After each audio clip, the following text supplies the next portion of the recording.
नमस्कार, जय हिंद।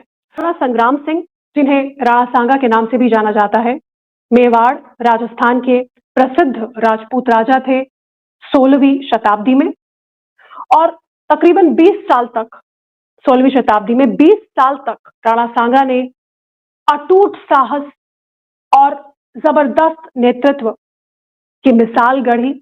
आज भी उसकी कहानियां और किस्से मशहूर हैं।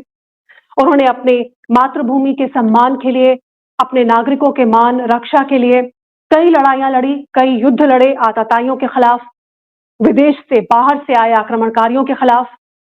बाबर के साथ राणा सांगा की कई लड़ाइयां हुई और अगर मुगल शासक बाबर को किसी भारतीय हिंदू राजा ने नाको चने चबवाए थे, बुरी तरह से परेशान किया था, तो वो राणा सांगा ही थे।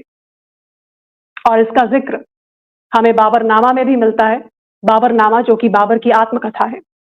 राणा सांगा की बहादुरी, वीरता के किस्से और किस तरह से उन्होंने मुगलों को परेशान किया था, उन्हें धूल चटाई थी कई युद्धों में, इसका जिक्र बाबरनामा में साफ साफ है। महान योद्धा राजपूत राजा महाराणा प्रताप, जिनके बारे में हम और आप सभी जानते हैं, वे राणा सांगा के पौत्र थे। राणा सांगा एक असाधारण योद्धा थे, असाधारण योद्धा।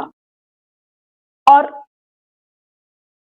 युद्धों के दौरान, क्योंकि उन्होंने कई युद्ध लड़े थे आक्रमणकारियों आतताइयों के खिलाफ, तो इन युद्धों में उन्होंने अपनी एक बाजू खो दी, अपना एक पैर खो दिया, अपनी एक टांग खो दी, अपनी एक आंख खो दी और उनके शरीर पर कई जख्म थे, कई जख्म।